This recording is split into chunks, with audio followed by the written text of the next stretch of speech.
તો દોસ્તો સ્વાગત છે ફરીથી એકવાર આપ સૌની પોતાની ચેનલ ખેડૂત ઓનલાઈન પોઈન્ટમાં। તો દોસ્તો આજની વિડીયોની અંદર હું આપ સૌને જણાવવાનો છું નવી શરતની જમીન છે તેમના પ્રકાર અને નવી શરતની જમીન છે તે જૂની શરતમાં ક્યારે ફેરવી શકાય તેના વિશેની મહત્વપૂર્ણ માહિતી આપ સૌને આજની આ વિડીયોમાં જણાવવાનો છું।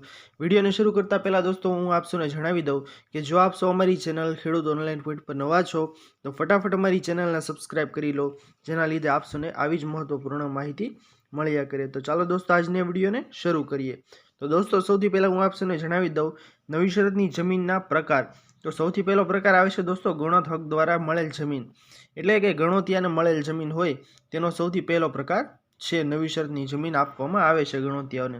ત્યારબાદ સરકારે સાથણીમાં આપેલી જમીન, ત્યારબાદ આવે છે દોસ્તો સરકારના ચાકરિયાત તરીકે મળેલ જમીન, ત્યાર પછી આવે છે દોસ્તો ઉદ્યોગ, મીઠું પકવવા વગેરે યોજના નીચે મળેલ જમીન, વૃક્ષ ઉછેર મંડળી, સહકારી મંડળી વગેરેને કોતરની જમીન સરકારે ફાળવેલ છે તેના વડે નવી શરતની જમીનમાં ફક્ત જમીન વપરાશનો હક આપવામાં આવે છે। આ જમીન વેચી શકાતી નથી કે અન્યના નામે નામફેર બદલી કરી શકાતી નથી। આ માટે જમીનને જૂની શરતમાં ફેરવવી પડે છે। ગ્રામ્ય વિસ્તારમાં 15 વર્ષ કરતાં વધુ ગણોતિયાનો કબજો હોય તો તે જમીનના આકારના 60% પડ ભરી નવી શરતની જમીનને જૂની શરતમાં ફેરવી શકાય છે। આ રકમ મહેસૂલના બજેટ સદરે ગામના તલાટી મારફતે ભરવાની હોય છે। 15 વર્ષના કબજા દરમિયાન શરત ભંગ થયેલ નથી તે બાબતની ચકાસણી કરી જમીન જૂની શરતમાં ફેરવી આપે છે। તેમજ દોસ્તો જમીન એક ખેડૂતથી બીજા ખેડૂતને જ વેચી શકાય છે, એટલે કે દોસ્તો નવી શરતની જમીન બિન ખેડૂત વેચાતી લઈ શકે નહીં।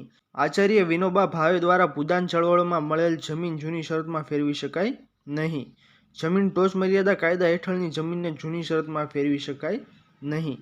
તેમજ દોસ્તો શહેરી વિસ્તારની નવી શરતની જમીનો ખેતી માટે જૂની શરતમાં ફેરવી શકાતી નથી। તો દોસ્તો આ હતી મહત્વપૂર્ણ માહિતી કે કઈ કઈ જમીન છે તે નવી શરતમાંથી જૂની શરતમાં ફેરવી શકાતી નથી અને જે જૂની શરતમાં ફેરવી શકાય છે તેની પ્રોસેસ શું છે તેના વિશેની મહત્વપૂર્ણ માહિતી આપણે જાણી। તો દોસ્તો વિડીયો પસંદ આવી હોય તો વિડીયોને લાઇક કરવાનું ભૂલતા નહીં।